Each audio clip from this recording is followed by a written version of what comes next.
Good morning, distinguished ladies and gentlemen, and welcome to the third and final day of the Africa Investment Forum, the continent's premier investment marketplace and a platform to accelerate deals to closure. You're welcome this morning.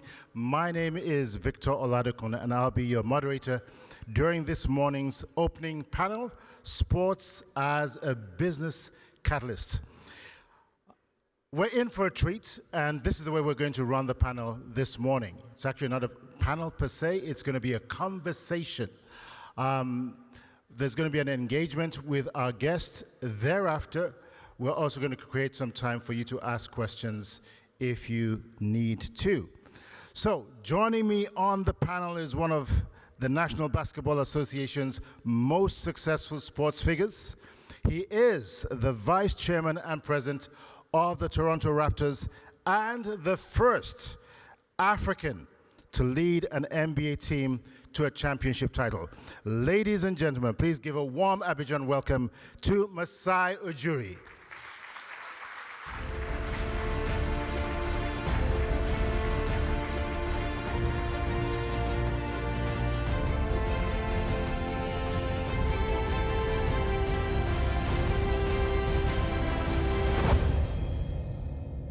Masai, it's great having you here today. Cool. Thanks for being a part of the Africa Investment Forum. And I must say, you've been consistent. You were there in 2018, 2019, and here you are in 2022 in Abidjan. This is like home. Once President Adesina calls on me and Chinelu, I jump. Okay, you got the marching orders. I have the marching orders. We're going to start on the personal and get into the more expansive details later on, but I just want to ask you a personal question. As you know, sports is a tough business, and no team wins all the time. You have your defeats and you have your wins, and you're personally familiar with the joys of success and the tears of defeat. On a personal level, is there any story you'd like to share with us about failure and how that set you up for success? So first I'll show them the video and then I'll answer the question. Well, you're our guest. Let's do that. Are they ready? Yes. Let's cue the first video here. Sports is a way to connect. It's a way to give young people opportunity. It's a way to build culture. It's the funds, it's the economy of it, it's the populations and how it's the business that comes around it. It's the passion that is in everything that is around sport.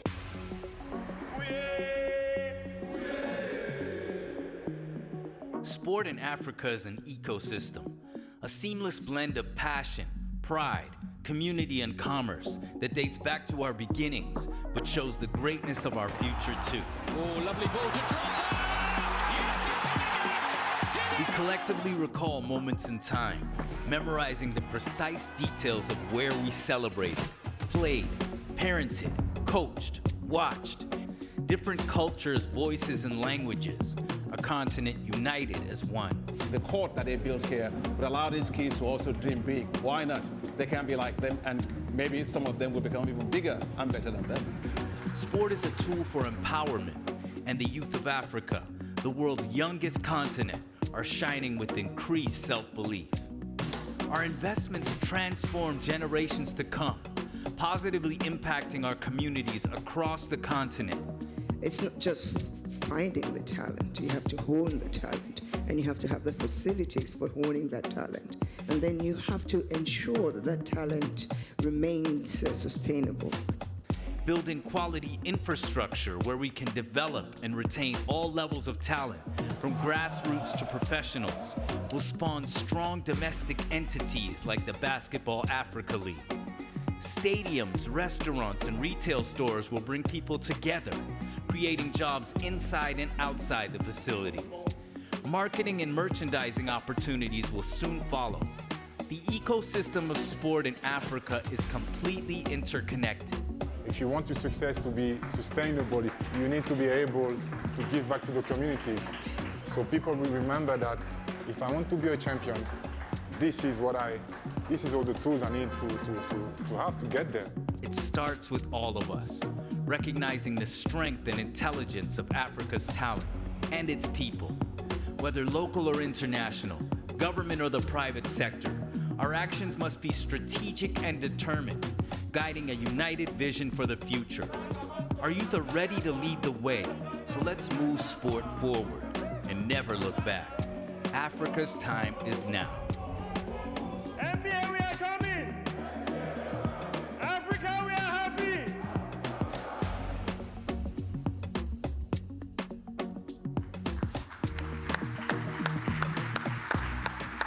And that's a fantastic way to get the ball rolling.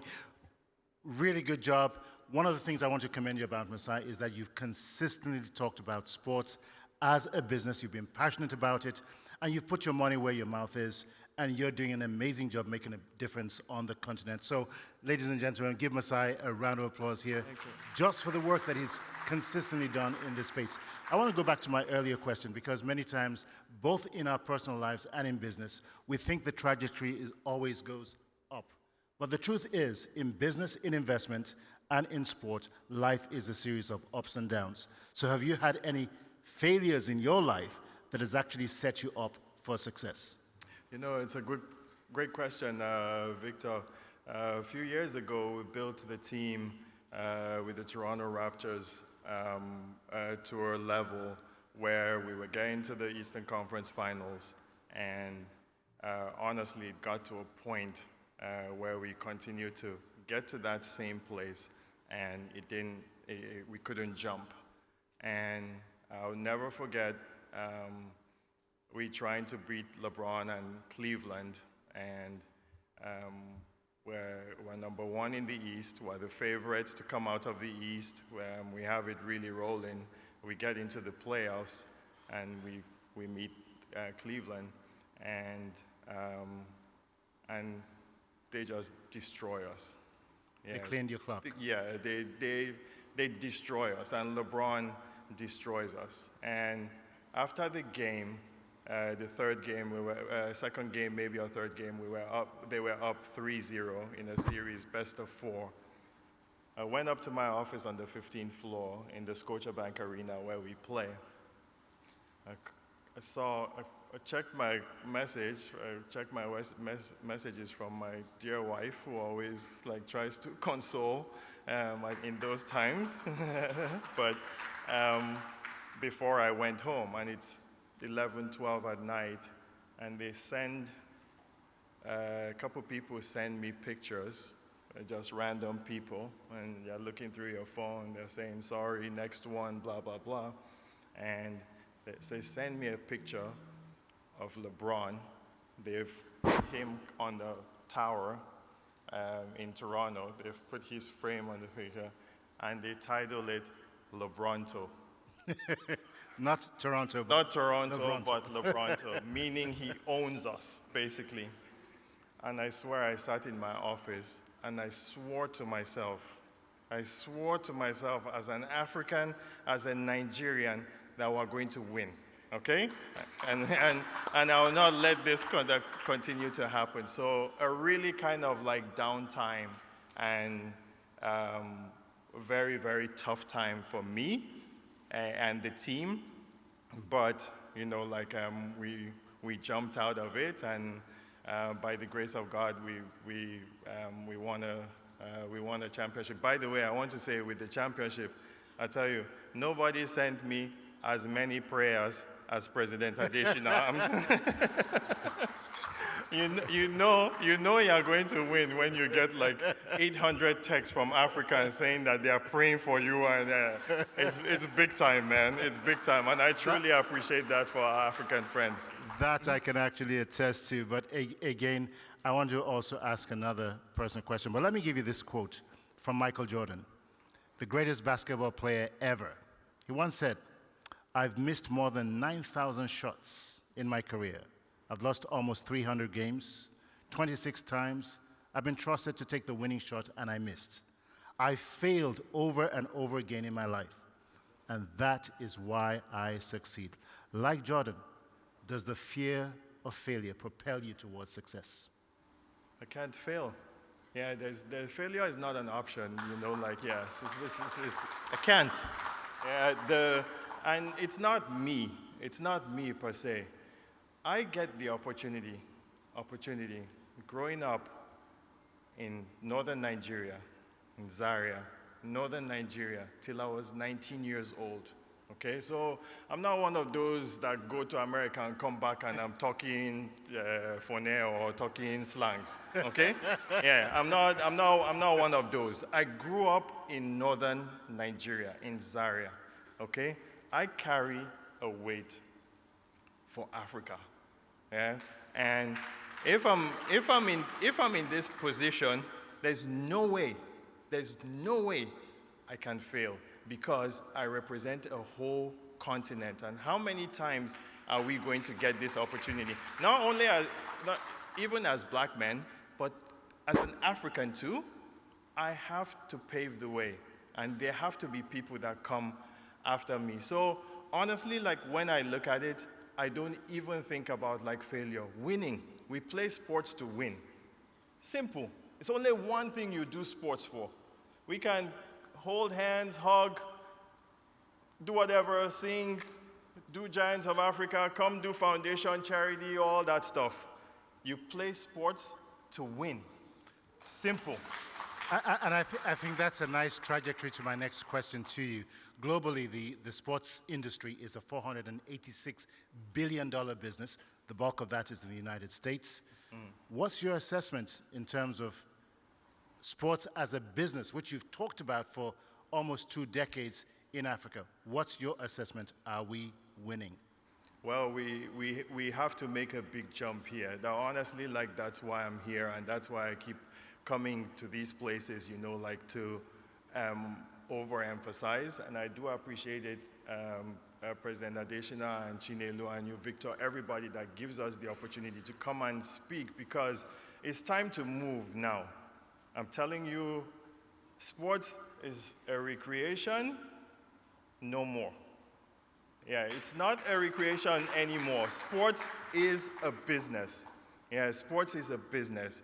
And when I look at my job and the industry that I manage, I'll give you an example. Nigeria, Kenya, South Africa, Ghana, none of those countries have an arena. Think about it. None of those countries, including South Africa, have an arena that you can come and play an NBA game, hold events, concerts, all those things that you need to use sports as an economic driver. We don't have it in those 4 incredible countries. Yeah, leading economies in Africa and the world. We don't have a sports arena. Hold on, Victor, hold on 1 second. I got you. Okay, we play our games in Scotiabank Arena, okay? Check out the name, Scotiabank Arena. It's a gym, it's an arena, 20,000 people, and now we have a sponsorship, a partnership with Scotiabank, okay? We just did the deal, the naming rights of the arena to put their names.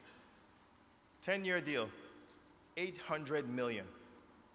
Just the name on the stadium. naming rights only, $800 million. Okay? So President Kagame just did that deal for Kigali Arena. We'll get to that, but he just did a deal to Kigali Arena with Bank of Kigali. Okay, that's visionary to me. We need to look at sports like this. If you call Scotiabank Arena, you call our offices, and you want to hold an event in Scotiabank, you will not get a date for the next 2 years.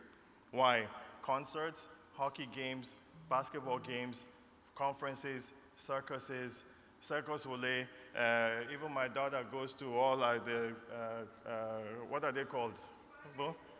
Huh? Cirque du Soleil. Yeah, this they're young kids things, they go to field, money flowing everywhere. So I'm going to give you an opportunity to segue to what it is that you're doing now outside of the Toronto Raptors to move the business of sports in Africa to the next level. But let me just, again, give you another quote, since we're talking sports here. Boxing legend Muhammad Ali once said, "Champions aren't made in the gym. Champions are made from something they have deep on the inside of them, a desire, a dream, a vision." So the question is, what desire, dream, or vision keeps you awake, and what is it that you're doing now in Africa? Two things keep me awake. My wife and my family. First of all, because I travel so much, you know, like, yes, they keep me awake, my beautiful kids. I love them to death.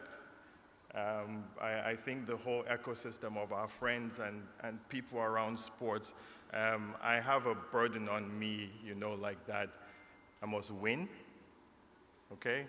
And I must lift this continent. And I'm telling you, like, Victor, it's become something so personal to me that if sports doesn't grow on this continent and we don't use it, yeah, it's a failure. I don't care how much I win, it's a failure.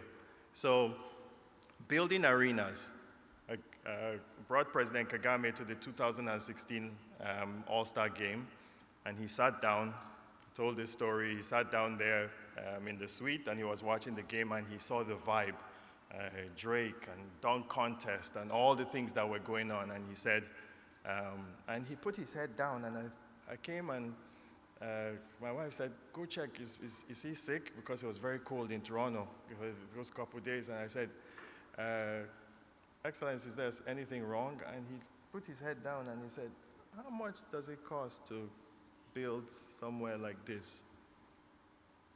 And we started doing all the homework of it. I get him all the information.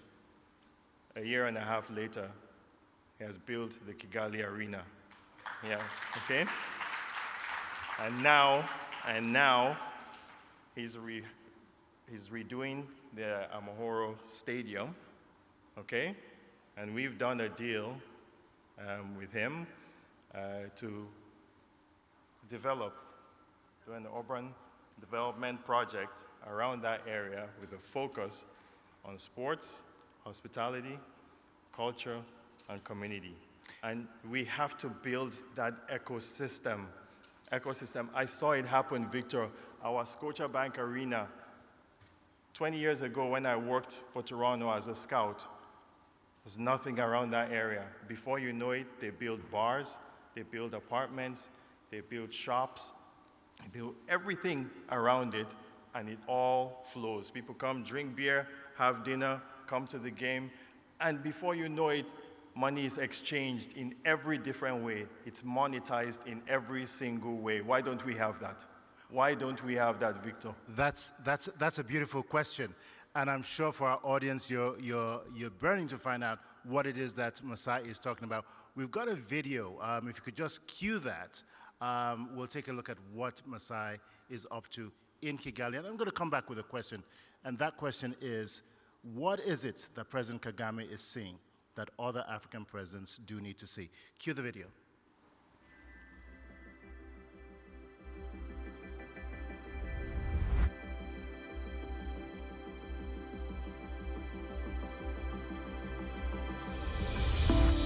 UG Record sits at the intersection of two beliefs. We believe in the future of Africa, and we believe that the future is African. Here in Africa's booming cities, we believe in the power of investing in the people and places that are often overlooked and undervalued. Where others see statistics, we see stories. Where others see trials, we see triumph. Where others see vacancy, we see value. We believe in the brilliance of the next generation, forged by the resilience of generations before them. We believe that the true value of Africa lies not in the minds of its land, but in the minds of its people. We no longer need to import opportunities and export talent, because the economy of the future is right here in the heart of African cities. Here, in a land of emerging economies and a growing hunger for unity, we believe in the power of creating sustainably designed, impacted-driven developments built around authenticity and connection. That is why we're building Ujiri Court. Ujiri Court is an urban development brand with a focus on community, hospitality, sports, and culture. We are leveraging Africa's booming sports economy by creating ecosystems where people can convene and compete, where they can play and stay. Ujiri Court is a place for athletes and artists and their fans, creating a dynamic, mixed-use hub of job growth and creative entrepreneurs. We are breaking ground on our first location in Kigali at the end of 2022, with plans to expand across the continent. We are looking for partners who want to build places that inspire the next generation of consumers and influential leaders. Build cities where everyone can thrive. Cities that have the power to change the narrative of a continent. Will you build with us? What a fantastic question here. Masai, the platform, the court is yours. I feel so strongly about the impact of sports. First, a key pathway to peace. Yeah, even if you put money aside, there's one thing I know. We can talk finance, agriculture, real estate, anything we want to say here. If you told everybody here that Brazil was playing Nigeria in the next building there would be nobody listening to me right now. Not one person will be sitting here. Yeah, and I think we need to take that serious. I'll give you a huge example. The National Stadium in Nigeria is in the heart of Surulere, in the heart of Africa. It's in the center, actually, of Africa. Huge land, hundreds of hectares, okay? And it has remained, I hate to say, a dump for how many years now, okay? And we cannot develop that place where, with all the money we have in that country, and including here, yes, Ivory Coast, including Ghana, including South Africa, Kenya, I'm calling all of them out, okay, everybody out, all the distressed stadiums, how we can redo this.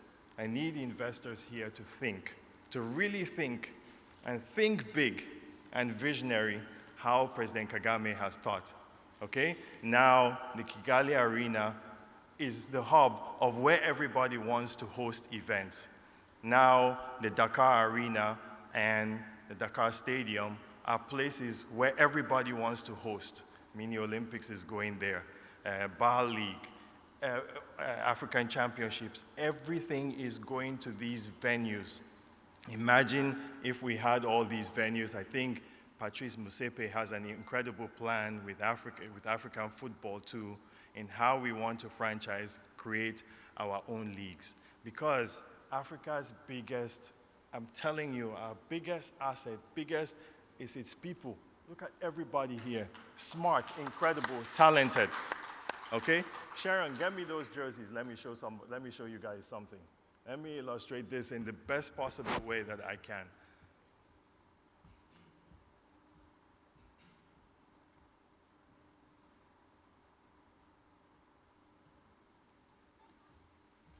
Okay, thank you. So I have 4 jerseys that I brought here. My own team. My own team. OG Ananobi.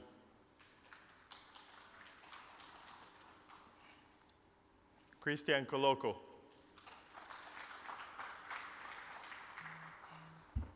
Precious Achua. And Pascal Siakam. Four of them. I wish I could display them, okay? So I left the tag on this. $198 to buy one of these. $198 to buy one of these, okay? African players on one team, okay? Imagine how much money is being generated. I didn't bring LeBron's jersey, I didn't bring Stephen Curry's jersey. I brought the 4 Africans on my team, okay? And before they could even get me these jerseys, they have to continuously produce them. When I called him, I said, get me these jerseys, I need to travel with them. I don't know if we can get Pascal's, because people are buying every single second, Victor, every single second. These are Africans. How come the Manes, all the African soccer players, all the African basketball players, how come we cannot figure out where there's a league here and this is being sold around our own continent? Yeah, because the biggest thing, you can create leagues anywhere in the world. This continent has the most talent in the world. There's not even a question about it. I'll never forget what you said in 2018. You talked about the strength, the ability, the capacity, the talent that we have in Africa. And you described it. You said it was talent walking, yes, but we're not adding value to that. Speak to us about that. Well, I'll say it. Look at where, just think about this. Look at where African music is today. I went to my Pilates class, okay? 30 people in the class, white people, okay? Nobody knew. It was a 6 a.m. class. Nobody knew that I was coming to that class. It was a visiting instructor. She played Afro beats the whole time. There was not one black person in the room. Okay, just think about how abstract it is. And think about where you hear Afro beats now. Every single place, everywhere. They are everywhere. Okay? I'm not even talking, so I'm not just talking sports. Look at the business people here. I'm talking everything. Our people are the talent, in Africa. And we are not using it well. We don't come together. Like our borders should be open. We need to really think about this. Yes, we need to think about this. Yeah, you go to Ghana is one rule. You go to Kenya is another rule. You go to all hindering ourselves in Africa. When are we going to learn this? When are we going to discover this? Yeah, and these presidents need to really think about this. They really need to. If you want to be visionary, like a President Kagame, you have to think about that. And I'm not saying that because he's my friend, because a lot of them are my friends. No, these guys have to. Macky Sall took it to another level. Now everybody wants to do something in his stadium. And he builds the ecosystem around it because it's going to create millions of jobs for people on the continent. It seems like what you're doing here is creating, or you're franchising the business of sports in different places. But I'm just a little bit curious, and I'm wondering. Okay, you've got Ujiri Court in Kigali that kicks off at the end of 2022. Dakar. Which other countries or cities do you have in mind? I'm sure there are many members of the audience wondering when Ujiri Court is coming to their country. Yeah, for me, we start off in Kigali, and it's going to be like an incredible template, and we've already started working in Dakar just because of that ecosystem. I'm honestly so curious in many countries in Africa, especially my country, Nigeria, and my mom's country. You can call me biased all you want. Nigeria and Kenya, there's no how that we should not be I think in the heart of things, and the talent. Whether you think of sports, you think of food, You think of all the chefs now. You think of the comedians. You think of the sportsmen.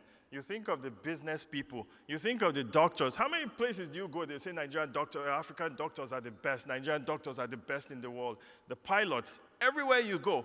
How can we not use this on this continent? Every day it baffles me. The diaspora is so strong.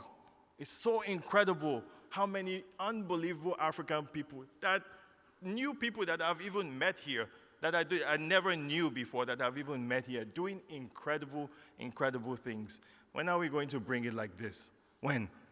That's why I keep coming back here, Victor. I will not stop coming. You guys will say, this man, he talks too much. Oh. I'll keep talking. I'll keep talking. So, my wife always say, kaka, kaka, kaka, kaka. That's what she says to me. Kaka, kaka, kaka. Here you go again. I'll keep talking until, I'm telling you, it happens in sports. Koloko. And it will. All of them. And it will. And I'm going to say keep on pushing. But again, I still want to ask that question again. What is it that President Kagame has seen about the power, the influence of sports, the opportunities that are there that other countries really need to begin to see? Well, he just opened his mind just a little bit more. Yeah, you just have to be like a listener. You know, like you have to have the right people to me around you. And that's the problem. I said to President Kagame, and I've said to many of the presidents, unfortunately, I want everybody to listen to this, okay? Especially President Adesina, because I think you are one of the most influential persons in the world. Sports just keeps getting put aside. I'll give you an example. Every minister in every country in Africa, the Minister of Sports is chosen last and is chosen as a favor. It's always done. Every single country you go to, the Minister of Sports knows nothing about sports. 100%. Yeah, I'm not saying anything that nobody knows, but they won't say it publicly. Well, I'm saying it, okay? And I'm saying it loud and clear. Tweet it that I said it, okay? I'm not scared of anybody. Yes. Why do you do it? Yeah, okay, Victor, I didn't give you Minister of Finance, okay, because there is another person that was there. So just go and take sports. It's what how every country, this, and you know what? This I don't actually mind that, because even if you use sports, you take other companies, CEOs of companies. What those CEOs do is they hire the smartest people. And when this thing is entrenched in government, it's not like their passion, in my opinion. And sports is one thing where it has to be your passion. Yeah, it has to be your passion. It's not numbers. It's not the central bank or finance or agriculture or those things. This has to be your passion. You have to have experts in this business. And I'll agree with you. I think if you look at most African countries, it is very rare that you'll find a former athlete or sports person who's been successful at a global level running sports in their nations, as well as not having that ecosystem or that team that can propel the sport. But what other conditions do we really need to take care of in Africa to ensure that sports takes off the way that it should?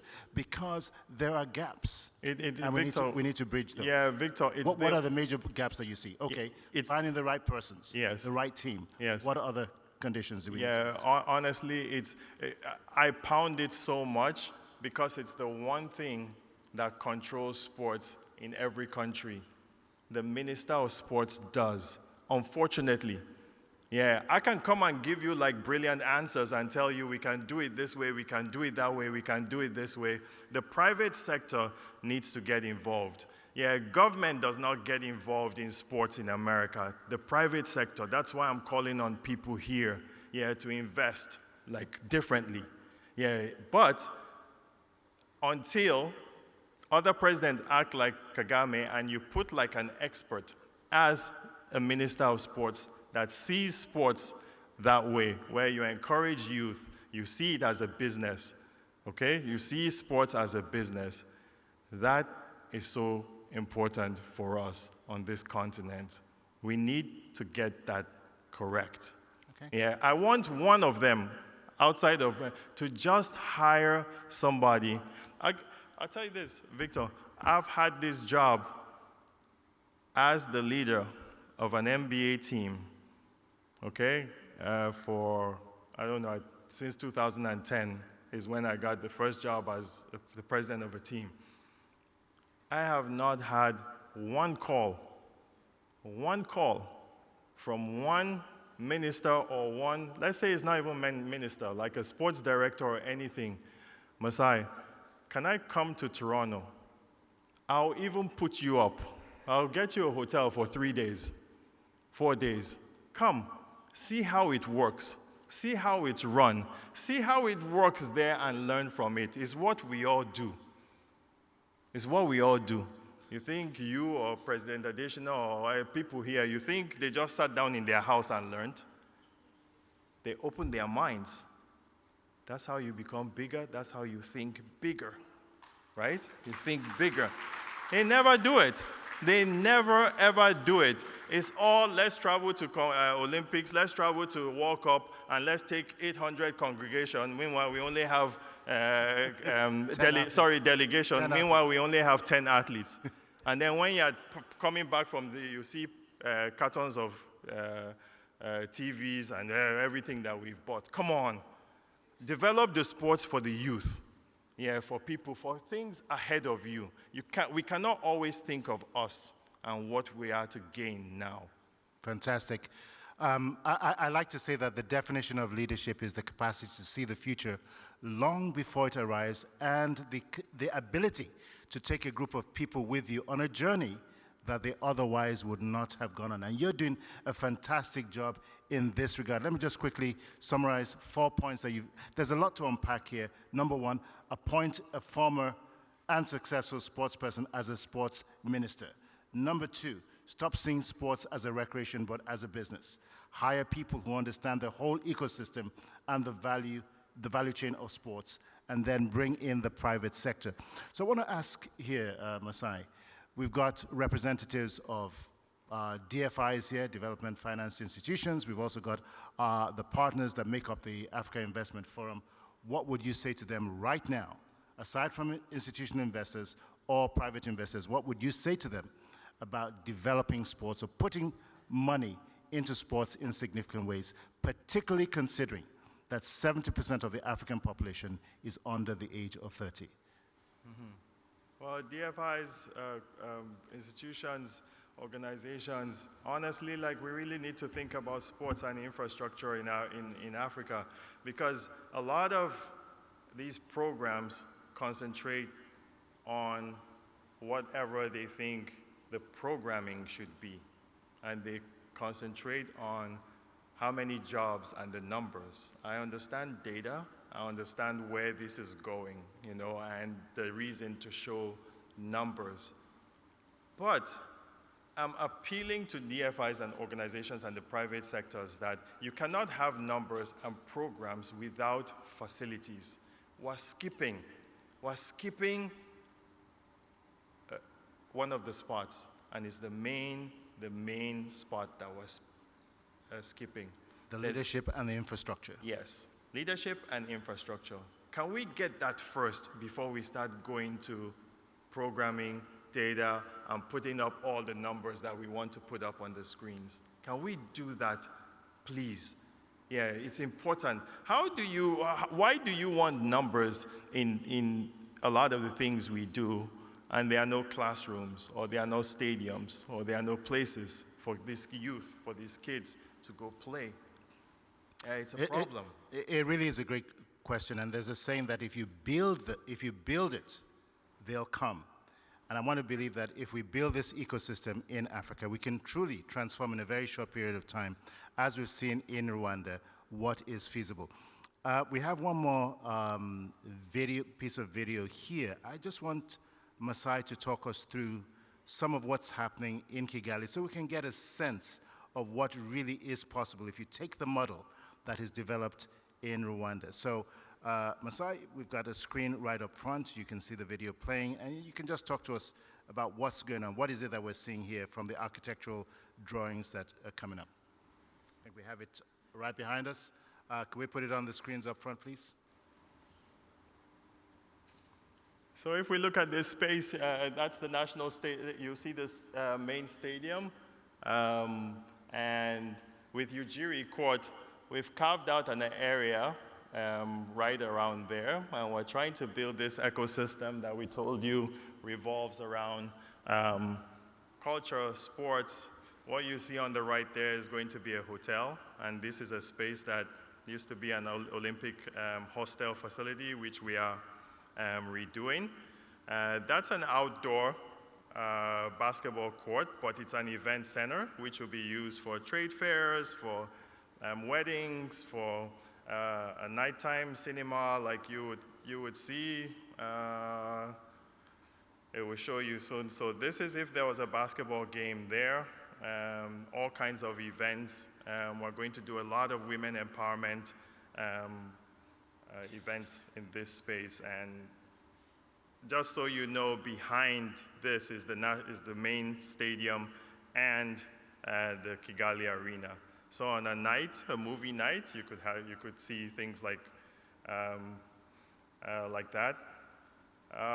The space moves into an outdoor five-a-side pitch, which has become something that all of us want to do, is play soccer, but we can't play, we're too old to run around in a big field, so we can have youth, we can have company tournaments, monetize that in the best way that we can, and encourage young children, playgrounds for them, families to come and see. Then retail. This is container-style retail.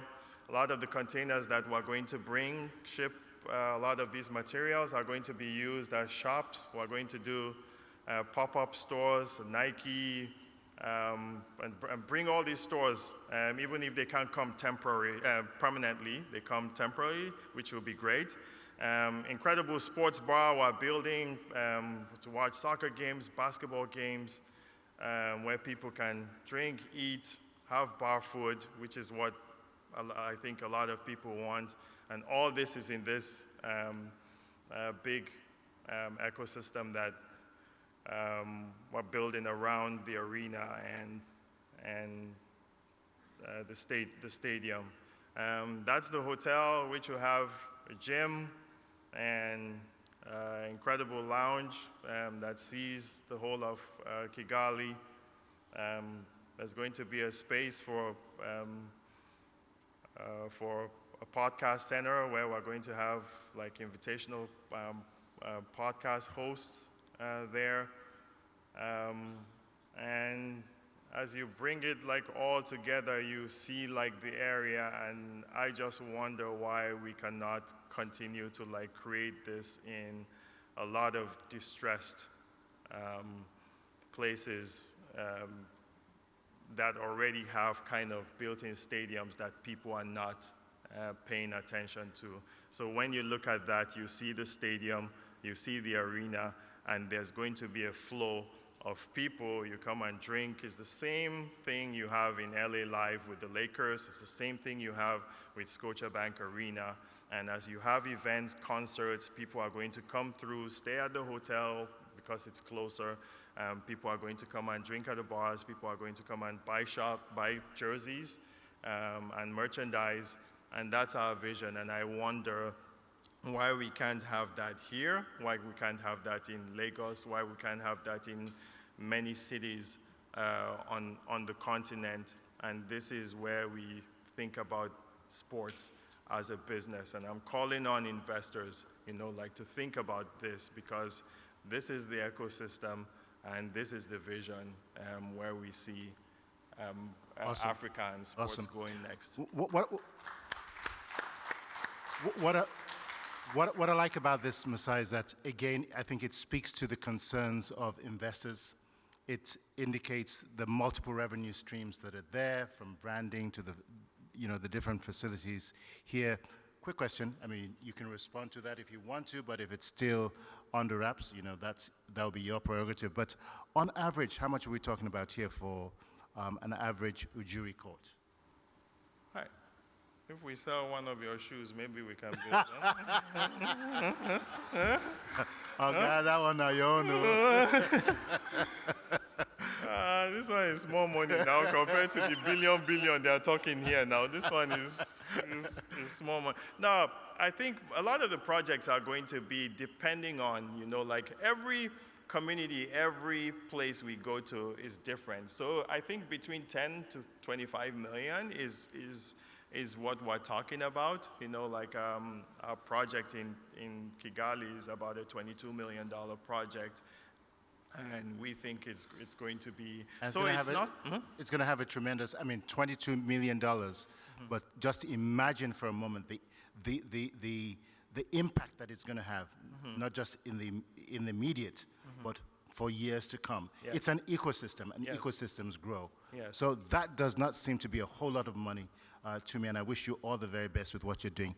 I'm just going to take about 3 questions from the audience right now, and if we have any questions that are investment related, either you're an investor, you're planning to also go into the business of sports, as Masai has been, I'll take your questions. So if we could pass the microphone around, and if there's a question that's been asked, please don't ask the same question again. Let's enrich the conversation piece today.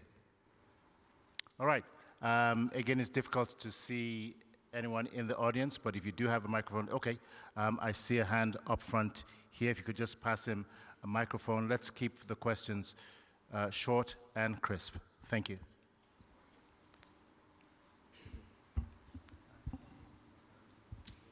Thank you very much. My name is Tembiso Mabanga from South Africa. I think now it's safe to say that we can call you Messiah the Messiah. Look, from my side, we're in the business of sports and entertainment.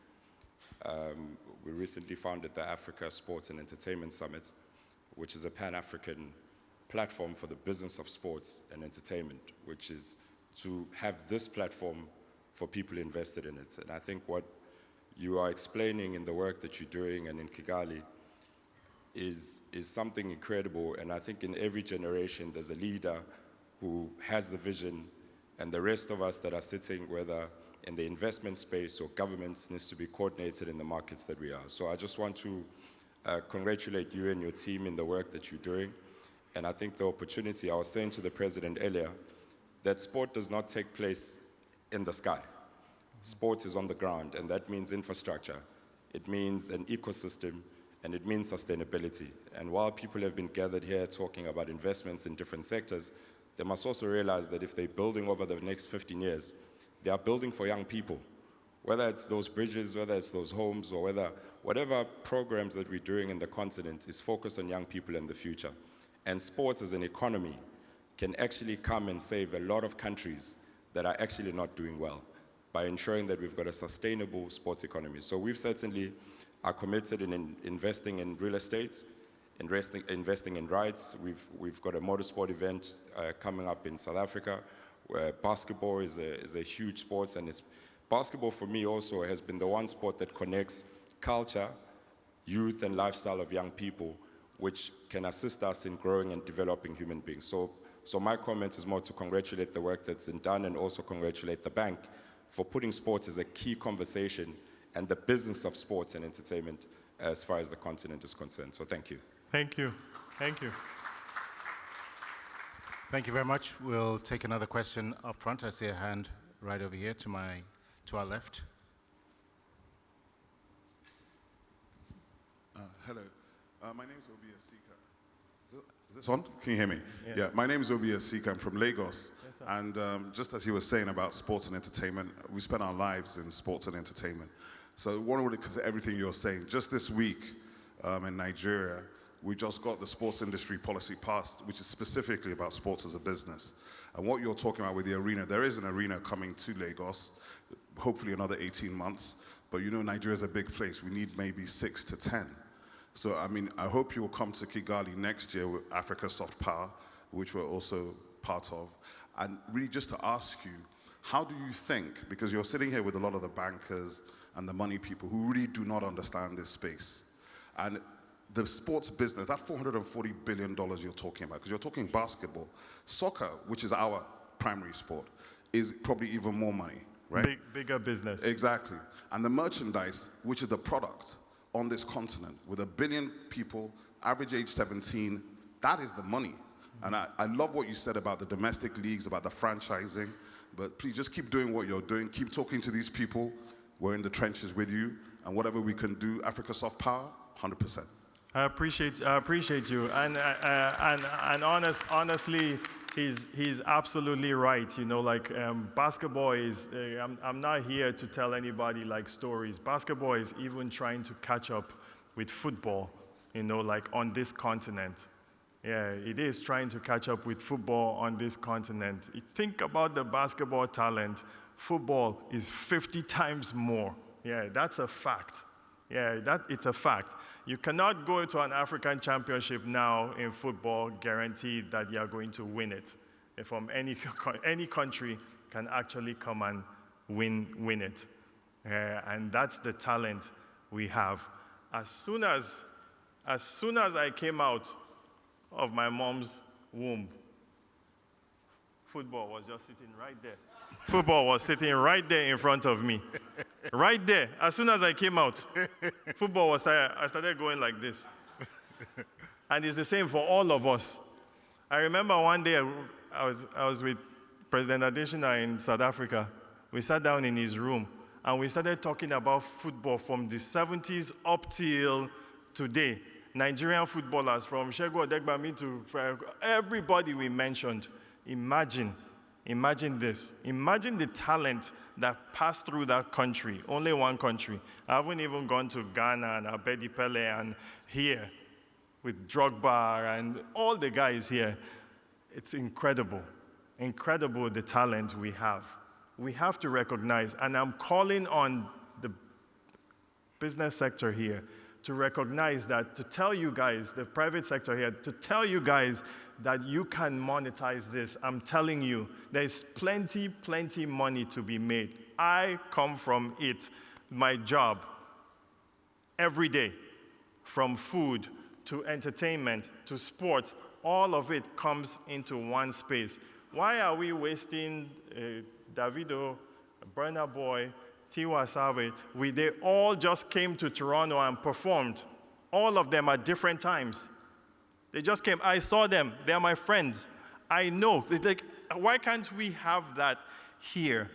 I see what Ghana does sometimes, and they create this space in Ghana where they go and do this in an open field, and they have the global citizens at different events come to Ghana in December and all of that. But we create these temporary spaces. How can we create permanent spaces where you use ticketing, you use merchandise, you use all these places that are permanent, so there's a system? And so that all these artists can do tours and things that they can do, and you can actually create the data that we are all like looking for. And the revenue stream is important. Fantastic, Masai, the convergence of sports and entertainment. I'm going to take 2 more questions. One from the lady to my extreme left here, and the lady to my, I believe, the lights. Sorry, I'm standing. I already got the mic, just over here. She's right. Oh, right in front of us. Sorry, the lights are in our eyes. Apologies. Okay. No. Please take the floor. Yes, go like this. It's amazing. You go like this, you can see everything. My name is Ann Biso. I'm with USAID. I'm working in how to work with the private sector to advance development objectives. And sports is a topic that does come up, but we never really have an idea on how to explore it. We have development experts that work in health, agriculture, finance, but sports is not a topic that we really tap into. So my question would be, earlier it was mentioned that 70% of the continent's population will be under 30. We all know it's been mentioned earlier that African youth is talented. whether it's soccer, whether it's basketball, and we export that talent a lot. We have success stories overseas. We have a great Cameroonian player on one of the jerseys that you presented. We have Burna Boy selling out Madison Square Garden. How do you suggest that we go about further nurturing that talent on the continent, but suggesting actionable steps for that private sector to monetize it? Because I heard a lot about there's talent, let's monetize it. But a lot of people are not experts in that field. They don't understand that field. So what concrete steps could you suggest that we go about starting that process? Thank you. Can I cue up that video? This is going to answer a little bit of the question on what I'm doing, what we're doing next. And you can see, just pay attention to this just for 2 minutes. So can you play that video for me, please? It would be unbelievable to bring everybody to one country where they can share their values, their culture, their talent, all in one place. There's something visionary and powerful about this country. We have people in position, we have the resources, we have youth. The population of youth on the continent that's incredible.